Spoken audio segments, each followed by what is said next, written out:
Pretty great, thanks. And we also have Mr. Sam McFarlane. Sam is a teacher, he's a performer, and I've actually had the pleasure of being taught by him as well. So guys, welcome to the show. Thanks for coming on down. Thanks for having us. Who managed to get here in one piece of the traffic? Just about. Yeah. So, Mark, first of all, how did you get started? How did you get started in aerial? In the beginning, I'd done Chinese martial arts for very many years and wanted to come into something a bit more acrobatic.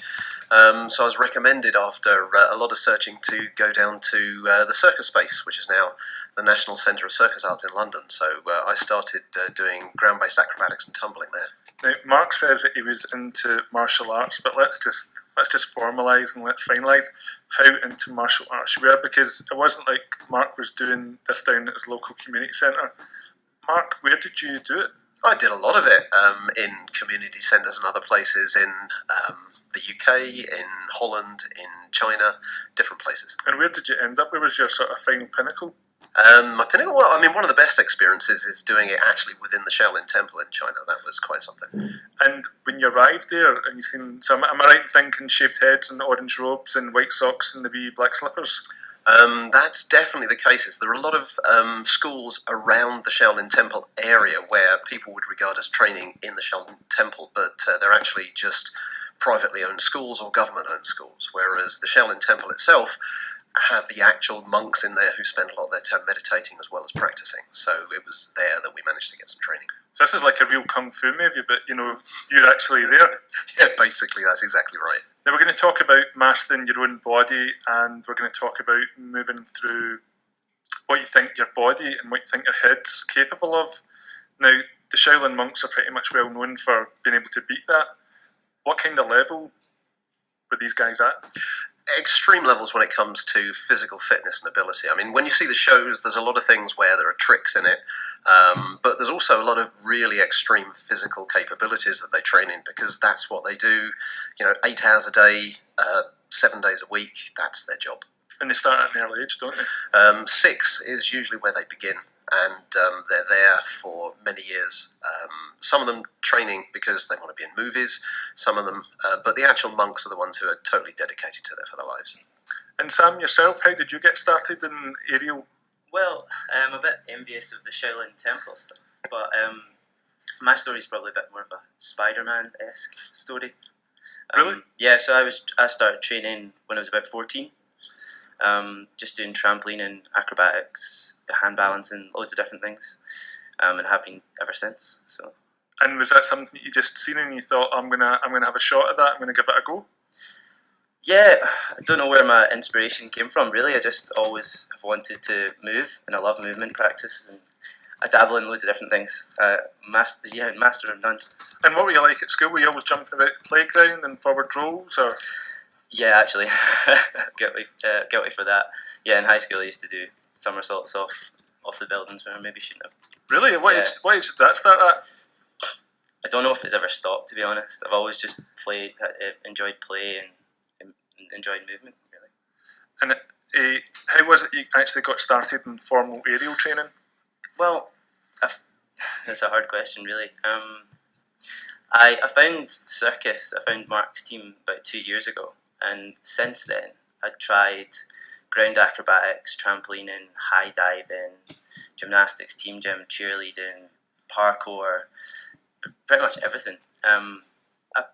It probably all started when I went to London in 2006 with a really good friend of mine, Daniel Pender, and me and him saw 300 people on the South Bank all doing a backflip at the one time, and that was intense. It was an amazing experience, just hearing everyone's feet just landing, going, and when I saw that, I was like, I have to do this. I have to do this now. I mean, we talked about the whole idea of being able to control your body. I think the idea of doing a backflip or a round-off or a series of round-offs. I'm a big fan of film, and I don't know if you've seen the film The Firm with Tom Cruise. And he's on the street and there's a wee kid and the kid does the round-offs and you just go, oh, well, that's a wee athletic kid, that looks pretty cool, but then Tom Cruise actually pulls it off for real and you just go, wow. I mean, for listeners at home, I'm 6'5", 6'6", if I'm wearing a nice pair of shoes. I weigh 125 kilos, and the idea of me doing, a set of round-offs, like, yeah, that's it never sounds like a challenge. It sounds like it would only happen in zero gravity. So that is something you looked at and you thought, I want to. Yeah, it was inspiring, really, really inspiring. So ever since then, I was like, I need to learn this, and whatever way I can, just train hard and get there. And was there much aerial stuff in Glasgow before you'd found Mark's classes? So aerial acrobatics was something that I didn't really know there was any of in Glasgow. So I must admit, when I came to Aerial Edge, I was surprised, and it was really inspiring as well to see them do what they do. Okay, Mark, what is it you do? And I don't want to say a real job, because obviously being a circus performer, being in the theatre, it is a real job. It requires, in my mind, a whole lot more discipline, a whole lot more training, and a whole lot more focus, because you're dealing with your own life. But in a day-to-day job, aerial's not your full-time thing, is it? It's not what I do full-time, but it certainly takes up at least 50% of my time, more than anything else. But in addition to that, since I left school, I've been working in technology education, or technology itself, and then technology education in telecommunications. So we build educational mobile apps, we do a lot of video training, education games, things like that.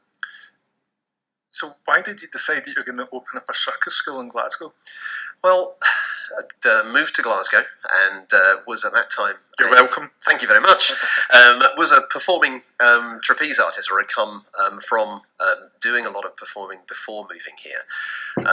So made connections in Glasgow and found one teacher here in the place where aerial circus was really born in Scotland, which is in the Lansdowne Church in the West End. So all of the aerialists who were trained in Scotland started at that point, maybe even 20 years ago. So we came in, and at the time Sarah Jean was looking to move away from that because she was giving birth to her son and needed some people to take over. So we were like, okay, well, this sounds like a good idea and also a great place for us to train. And that's 9 years ago, and although I joked about doing aerial, I have tried aerial and I've been not so much involved. I've tried pretty much every discipline going over the course of the last 9 years. And when the company started 9 years ago, when I press ganged my girlfriend into going along, it was an incredibly small thing, incredibly high quality and really great training, great communication. But now it's grown into, I mean, I don't want to say it's a beast, but, you know.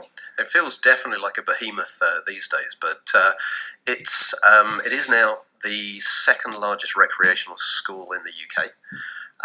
And it's growing all the time. We're getting great teachers like Sam, who's got their own unique expertise and things that they can bring to the school. And it's become very popular. So lots of people want to do more and different forms of circus and train with some really inspiring people, which is great.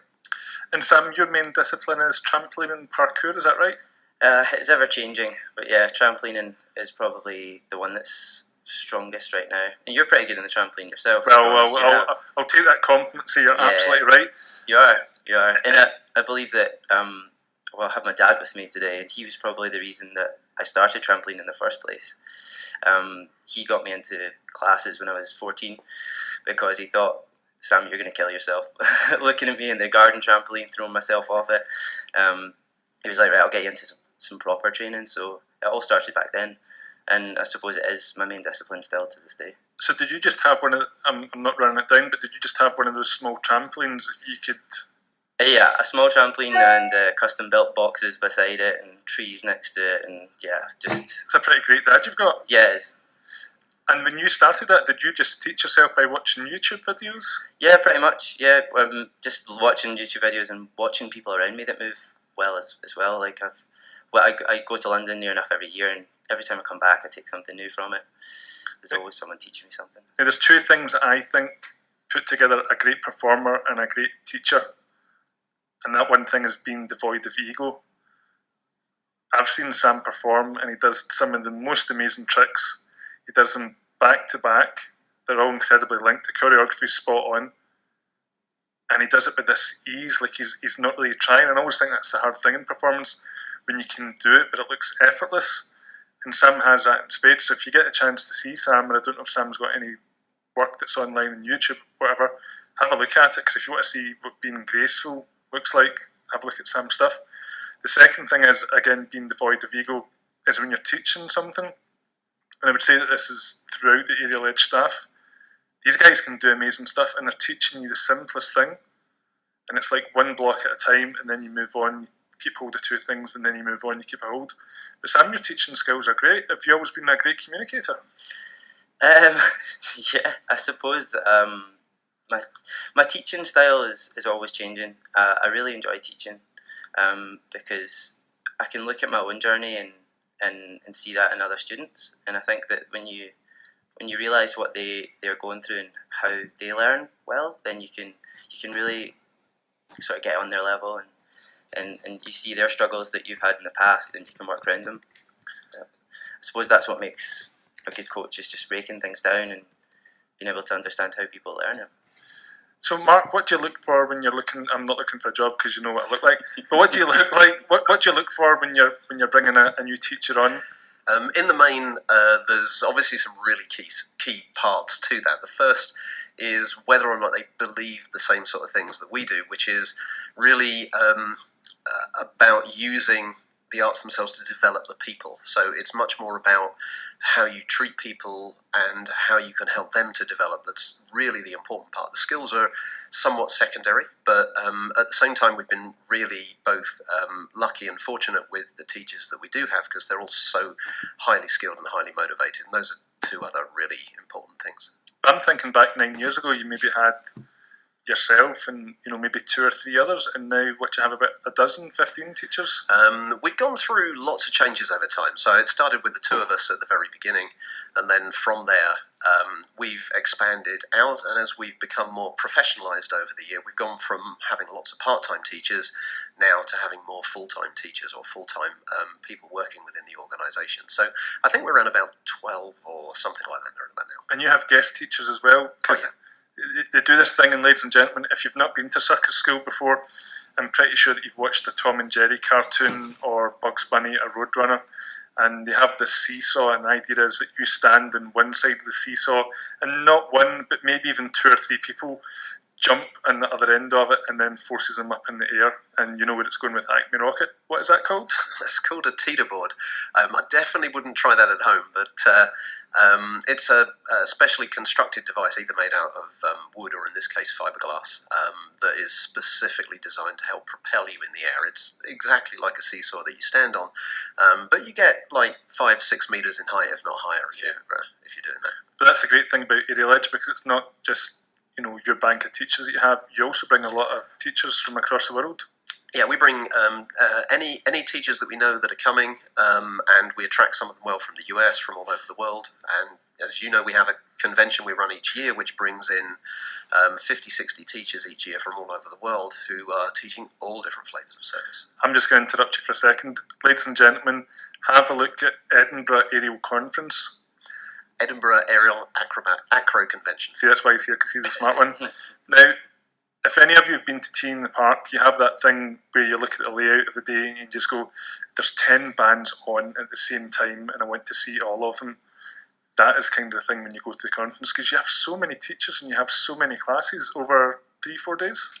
It's 3 days in September. We've just finished tidying up after the one for this year. It's our 10th year, and we ran, I think, something in the region of nearly 400 workshops. But you should go and check it out. I mean, it's just, the amount of choice is unbelievable, and it doesn't matter whether you're beginner, intermediate, advanced, there's something there for everyone. Beginner to professional. And Sam, what kind of places have you been? I understand that you did an advert for Mercedes-Benz. Yeah, I did. Well, I did actually a van launch for Mercedes-Benz. Tell us about that. 2010.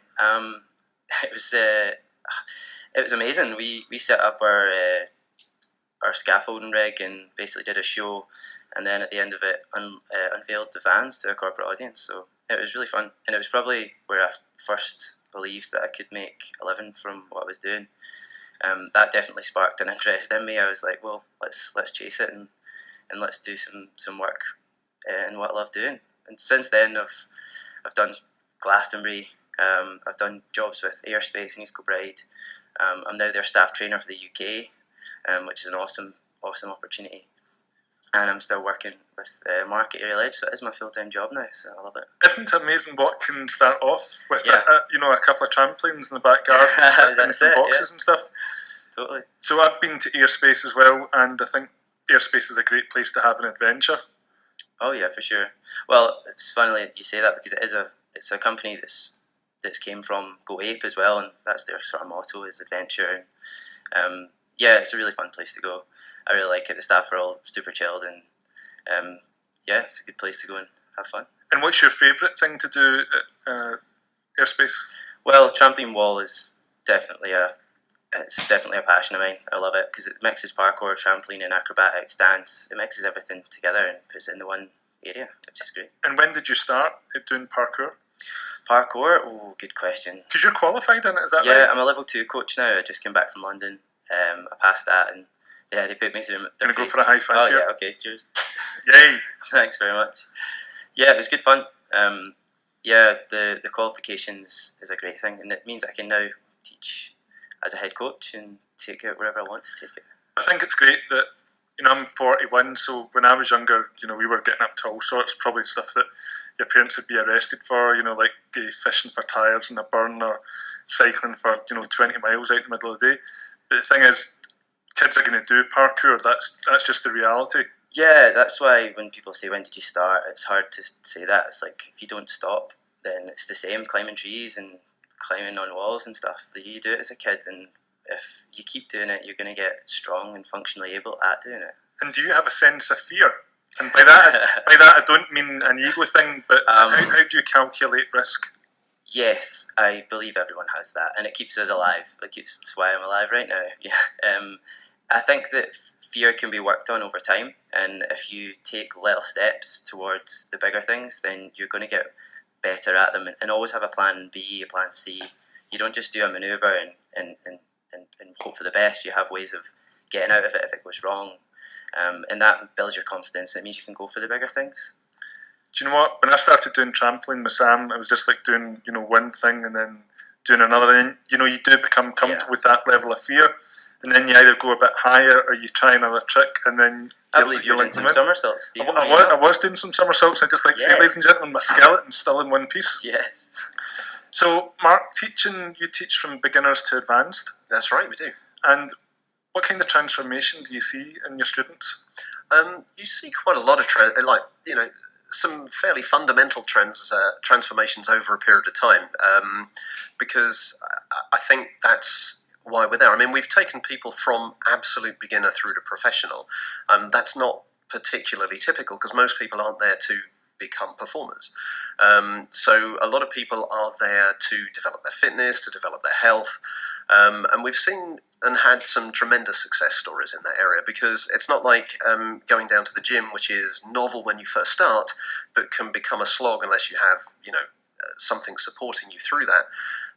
If you're in an environment doing something like circus, it's fun in the first place, but also you can pull some mad tricks which really keep you progressing, because you can do things that you wouldn't believe it's possible for the body to do, let alone your own. So seeing people increase in both physical ability as well as confidence, and seeing how that has a really positive impact on people is tremendous. And what's your most popular, do people come in and say, I want to pull off this particular rock star move? Well, I think that it's usually the disciplines that people are coming for first. So a big iconic one is flying trapeze, which is completely understandable as to it's why completely scary. It's probably the safest aerial discipline that exists. It's scary. It just definitely doesn't look that way. And whereabouts is Aerial Edge located? Aerial Edge is located in the Briggate, in the centre of town, so just out the back of the St Enoch Centre down by the Clyde. And as far as that venue is concerned, that's a building which has been undergoing changes since sort of the mid-1600s. I think in 2010 is when it was converted from a fish market and what was in the 80s a shopping centre into what it is now, which is a series of artist studios and artist companies, and out the back, a circus school. So that's now undergoing its second phase of renovation and regeneration, where we're looking to work together with a number of other organisations, including dance organisations and theatre groups, so Dance House, Independent Dance, Y Dance, Conflux, along with Wasps Artist Studios, who actually run the building. And we're looking to convert that and move that into much more of a cross art form space for people of mixed ability of all different sorts. So it's going to become a really good place for not only for doing circus, but also for dance and for theatre and for physical theatre and all other sorts of things. And where can people find out more about Aerial Edge? You can go to aerialedge.co.uk, and that is one of the best places to do, or you can just come down and see us, and we'll show you around the place, and you can come and see what you'd want to do. So evenings and weekends. And what disciplines do you do? Or would it be quicker to say the ones that you don't do? Ladies and gentlemen, they have a thing called Wheel of Death. Now, Aerial Edge don't do it at the moment, but imagine that. Yeah, what class are you here for? Yeah, I'm here for the Wheel of Death. So you don't do that, but what classes do you do? We don't do that on a permanent basis, for sure, but we can certainly get you the opportunity to try that if you like. But, I mean, we do all different sorts of trapeze, silks, and other aerial arts. We do lots of ground-based arts, which Sam's our expert on. Yeah, sure, anything handstands, acrobatics, trampolining, there will be trampoline wall, flexibility, anything that is really ground-based. And all sorts of things that even if we were to say what they were, they're fairly obscure but incredibly exciting to do. Chinese pole, one of my personal favourites. Guess, ladies and gentlemen, you climb up a pole, and then the idea is you fall down in an artistic way and you stop just before you hit the bottom. Well, it's a bit like pole dancing, except you get to keep your clothes on, but you do acrobatics on it.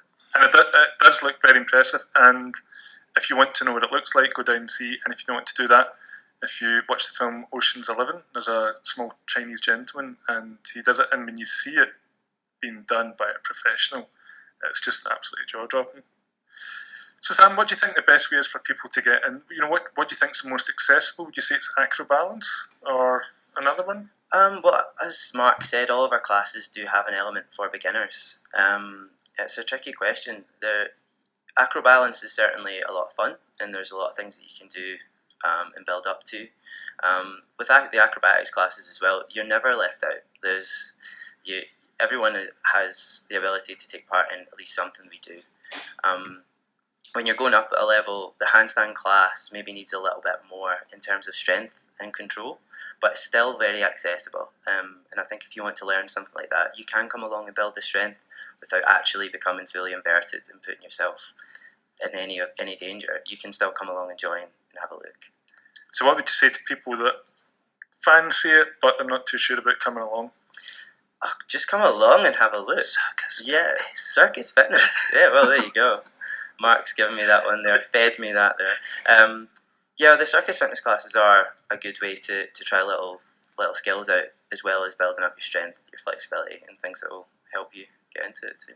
It also gives you a chance to try all the different sort of disciplines at the same time, because you can come in and over the course of a few weeks, you'll be trying all different sorts of circus arts. Sure, yeah, and like Mark said, there's always stuff going on in the space, and you can have a look, and you end up seeing a class and going, oh, I want to try that. So, yeah, it's a good one to come to. Yeah. So Sam, how long have you been now performing, or performing professionally since 2010, back when Mercedes-Benz offered, and working with Mark now for about 2.5 years.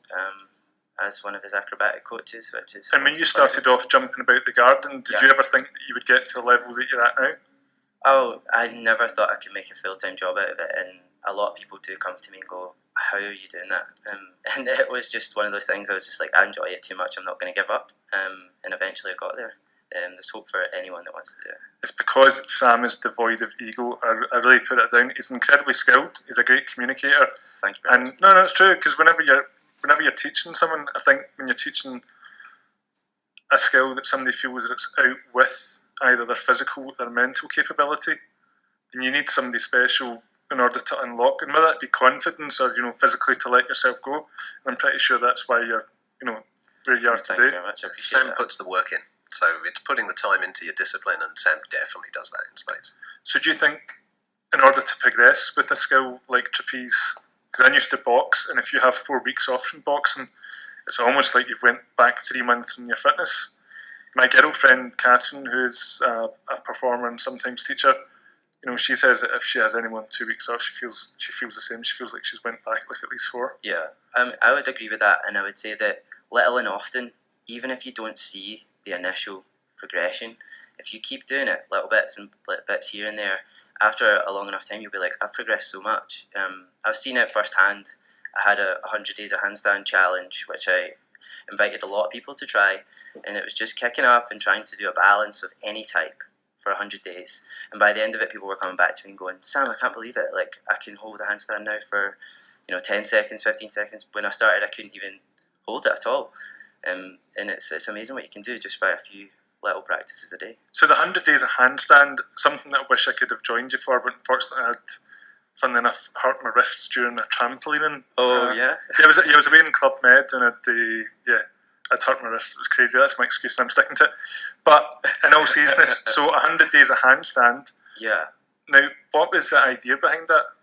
So I've been working quite closely, well, I say working closely with the yoga community in Glasgow, to name a few, Cali Collective and Lululemon, which is a showroom in Glasgow. And as I started training yoga, I found out that hand balancing was a massive part of what they do as well. And it was a great way to sort of bring them together, bring the circus world together, the yoga world together, and just people who can remember when they were a kid trying to kick up and do a handstand. I'm sure everyone you can remember that day when they've done it. Or I just felt like if we can get everyone together for one cause, try balance every day, then people start chatting, and it really did create a good atmosphere between the communities. Well, my girlfriend always, she's a big fan of Ariel, and she said it's only time when she gets to be a kid again. Yes, yeah, I totally believe that, and I believe that circus is a great way to. It's good to bring your creativity out, and you kind of forget the worries of the day when you come and try something like circus. I feel that as well. Now, 100 days of handstand, that's quite a massive undertaking. Yeah. You went somewhere different every single time, didn't you? I did. I visited a lot of the street art spots in Glasgow. It's really interesting. I thought there was only a few big murals, but I did about 65 different murals, and I'm not talking just a small picture on a wall, like big murals by lots of different artists in Glasgow. It was amazing. Did you document this stuff in photos? I have all my photos on my Instagram, which is circus_Sam. Go and check it out, circus_Sam. Thank you very much, Steve. I've seen quite a few of these photos, and they're really great. And some of the backdrops and some of the handstands are amazing. And it's good that you, again, we're talking about Sam being devoid of ego. He's doing something that's pretty amazing, but you were also taking the time to highlight somebody else's work. Yeah, I definitely did, and I made sure to tag all the ones that I knew who did the art. And I even got a few comments from the artists themselves saying thanks very much. But there are so many of them, and most of them don't even have a tag or anything on them. So, but it was good to definitely celebrate. And what was the reaction to the general public or people walking past? I mean, I know there's that thing of keep Partick weird. Yeah, well, I'm from Partick, so that's probably why. But what kind of people were saying to you? It's a weird one when you're about to do a handstand, you're almost like crouching down and having a look at the ground, and people actually stop by and say, "Are you okay?" Most people thought I was hurt or injured, or because I set my bag down and I'm just sitting on the street, and they're like, "Are you all right?" I'm just like, "Yeah, I'm fine." But when you go up to an inversion, you do get people looking at you like, "Well, this is not normal." People should be walking upright, not on their hands. So yeah, it gets a massive reaction every time. But it's great that we get that opportunity to engage and switch off and do something that's fun. Because I think as human beings, I'm not saying you guys, I'm just saying human nature, you're always having to show that you're more into work than the next guy, or you're pushing the envelope, or you've been watching that video, you've traded that book. At what age did we forget to have fun? Oh yeah, definitely. You've forgotten to have fun? No, I'm always into fun, and one of the actual guests that was on the show last week, James English, he's a serious guy, but he knows that there's a point in life where you just have to have fun. And don't get me wrong, I think, driving about in a Rolls Royce, I had one for a week and it was a nice car.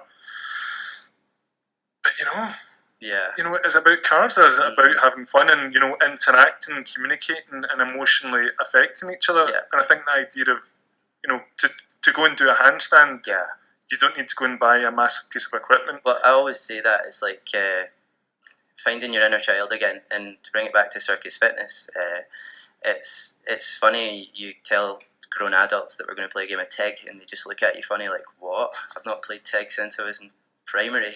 I'm like, well, we're going to do that right now, and it's amazing. And then you see the fun after it. They're like, okay, yeah, that was a lot of fun, because they've not done it, and they almost feel like, oh no, I can't do that. I have to be very proper, and I have to, show that I'm very mature. But when you let go of that for just a couple of minutes, you feel so amazing. I was in a holiday in January and went to Club Med, and it was I can't even remember where it was. It was a good holiday though. But in the middle of the afternoon, they decided to have a foam party. And when they said they were going to have a foam party, I got down to the beach and I was thinking, oh yeah, it's not going to be that much. It's going to be a guy, he's going to have a tiny machine, and we get down there, and like half a football pitch has been fenced off, and they've got mesh in to contain the bubbles. And it looks like they went down to Hillington. They've stolen like a Rolls Royce engine, this big massive turbine that's throwing all stuff out. And the people that had been sitting on the beach reading their book, not exactly being solemn, but not exactly engaging with other people. Like, 2 minutes later, they're in the foam and they're dancing, they're pumping there and all that kind of carry on. It's like, we need to get back to that. Yeah, for sure. Yeah, I agree. So, are you going to be doing another 100 days of handstands? I might do, yeah. I see that there's a couple of things on Facebook, and there's people that have taken and passed what I've did. And there's a few pages that I've got 365 days of handstands as well. So that might be the next one, see if we can do it for a year. But yeah, maybe next time I'll do it again and get some more people involved. And how did you celebrate the last one? We managed to get everyone together and do a massive handstand photo down at the Clyde side. It was really fun because there was people from all the communities that came and met each other and said hello, and that was really, really nice to see. So it was was it a relief when it was finished, or did you feel kind of sad? No, I woke up the next day and was like, I don't know what I'm going to do. Every day I've been going out and searching for a handstand, and some of them took me an hour and a half to find and set up and do. And when I stopped it, I was just like, all right, okay, back to normal life. No more handstands. But I just kept it going, but not in documentation. But you should go and check it out, Circus Sam. The Instagram photos are great, and it just goes to show you what you can. I'm not saying what you can do for nothing, but you don't have to go to a gym to get that happen. You can just bust out a move. Yeah, for sure, and I think that's the appeal for disciplines like parkour and hand balance. And you don't need anything. And I say you only need your shoes, but sometimes you don't even need your shoes. Like it literally is just you and your environment. What the street or your house, if you're not breaking things. Sorry, Dad. Yeah, just anywhere you can do it, and it is free. And there are some good, Aerial Edge is one of the resources that you can find ways to train safely and effectively. So what does the next year have? Where do you see yourself a year from now? What a question. There's lots of things coming up. With the Parkour Level 2 qualification now, I've been getting a lot of emails coming through about different jobs. So I'm going to keep those workshops up and running, and I'm liking doing the school jobs. And Aerial Edge actually worked with kids with disabilities recently as well, which was really, really rewarding. I'd like to do more of that. And yeah, just work wherever it comes, and performing and teaching. And Mark, how do you enjoy performing? Because I've seen you perform at Tea in the Park. You've performed all around the world. You've actually been about quite a lot with your aerial. Yeah, it's been a great way to meet sort of other parts of the circus community around the world. So, I think that early next year I'll be going back out to Brazil for a school that we've got a relationship with, that we could go and bring in their performers and some of their students here, and vice versa. Mark, I'd like to do that. Brazil sounds pretty good. I don't know about doing aerial, but I'm certainly suntanning Capraheñas. Well, it's in Florianopolis, so I'm going to make you a deal, Mark. If you take Sam and I, and Sam Dad's going to come as well. Yeah. But if you take the three of us, we are more than willing to drink Capraheñas, and I'll even try a handstand. So, would you be willing to do 100 days of handstands for it? If you're going to take me to Brazil, you're going to take me to Brazil for 3 months, I'll do a handstand every day. That's no problem at all. So, what's been the highlight of your performance career? Highlight of performance career is difficult to say, because there've been so many really good experiences. Performing in New York, performing in circus tents in various different places. One of the more recent bigger ones that I did was to be performing in Brazil, because when it's their Christmas time, it's actually their summer, and they have big street shows and big performances like that. So I was part of a group of people who were performing there as part of their Christmas celebrations. So got to meet the mayor and all sorts of other things, so that was great. You got to meet the mayor? Oh, it was good. They had a whole lot of really interesting performances and other things that they were working with. And what did the mayor say? Was he quite impressed with it all? Well, he spoke in Portuguese, so I can't exactly remember. But he loved all of the stuff that we were doing when it came to aerial arts and all of the other things that were going on there circus-wise. So that was a tremendous experience. And I know Aerial Edge recently had a show down at the Brigade. Was it last weekend? Yeah, we had our Halloween show. So twice a year or 3 times a year we put on a circus show specifically with our students. And in this case it was our Halloween show, which is people audition from the show from our student body. So these are ordinary people with jobs and other things like that. They just train with us evenings, weekends, and they get to form part of a show. It's professionally produced, professionally directed, professionally choreographed, and it was a tremendous success. So we had a whole big audience, and it went down very, very well. So what's the plans for Aerial Edge in the next 12 months? Over the next 12 months, we're obviously working towards the Brigade Creation Centre, which is one of the things. We're also doing a lot of different activities. We're looking towards academic courses so that we can move people more towards professionals, and we'll be looking at putting on some more professional shows, which is the idea. So what would you say to people that are thinking about coming and doing aerial but they're maybe a wee bit scared? I would say come on down and just come and give it a go. There's nothing to lose there. We take people who feel that they have almost no ability and may never have been on a trapeze or hung from something since they were in a 6-year-old 40 years ago. Currently our oldest regular student that we have is 75 and our youngest student that we have is about 4. So we take people across the board, across that in all different sorts of disciplines. So from absolute beginner, really feel that you can't do anything, and you will see, if you stick with it, a complete journey and transformation. Okay, Sam, before we go, anything that you would like to share with the audience? No, I thought we pretty much rounded it up there. I got some prompting from my dad there. He was saying that I've been on radio before on BBC, for circus as well, and that was quite funny because they'd set up a Chris Hoy challenge, which was the last lap of the velodrome, and my dad's very proud of me for doing that, because anything bike related he's mad about it. And I suppose I got my adrenaline junkie attitude back when I started doing a bit of speedway, and my dad's a Glasgow Tigers fan, so I think he would love for me to mention them right now. Yeah, go and see the speedway. It's a great day out. If you get the weather, it's great. If you don't get the weather, it's still great. And I must admit, it's an incredibly friendly and warm audience that attend it. There you go. Well, that's just one for my dad. But yeah, certainly there are many ways that you can get into circus. And if you have that attitude where you feel like you want to try something new, something exciting, and whatever sport or whatever thing you're doing now just doesn't fit, then come along, because circus is so varied.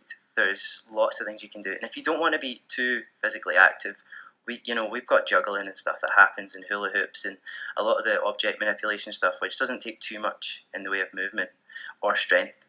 Yeah, it's just more coordination and using your head. So yeah, I would say come on down. Yeah, it'd be great. Mark, anything you'd like to share with the audience before we wrap it up? I think that if anything that anyone here has heard that they thought they'd like to try, just come along and try it. You can come and train with Sam if you want to get on a trampoline or learn some acrobatics. Even if you're like, I don't think I could still do a forward roll, the beginners classes are just perfect for that, and it's so much fun.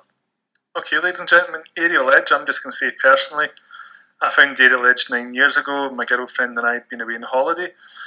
I pressed Camglen to go in to do flying trapeze, and I forget the name of the company, but above it said, "Don't fear the fear, fear the addiction." And I have to say, I don't see my girlfriend quite as much, since that day 9 years ago, because she is completely addicted to doing aerial. I've seen a change in her demeanour. She's an incredibly beautiful, happy girl, but when she goes away and she does a class, she comes back and she's high and she's excited and she's filled with exuberance, she's filled with imagination. So if you've been to the gym and you don't like it, guess what? The gym is not for everyone. We're broadcasting from the west coast of Scotland. I really do not like football. I really don't like it at all, and that makes me a bit of an outsider. that's just the way it is. So if you're going to the gym and you're not enjoying it and you're thinking, oh, I've always fancied going doing circus, you might not know, but one of the best teachers, Aerial Edge, one of the best schools, Aerial Edge, and I don't care what your discipline is, whatever it is, you can go and learn it. You can start off with something small, and then before you know it, you can be doing flying trapeze. So have a look at them online, go down, check it out, try a couple of classes, and then you'll have an opinion on it, because it might just change your life. Anyway, we're going to go back to music. I just want to say a really big thanks to Mark and Sam for coming in. Thank you, Stephen. Thank you, Stephen. So, as I said at the beginning of the show, what are you going to do your weekend? Do something that scares you, do something exciting, do something a bit different. Go and take some circus. Anyway, back to music.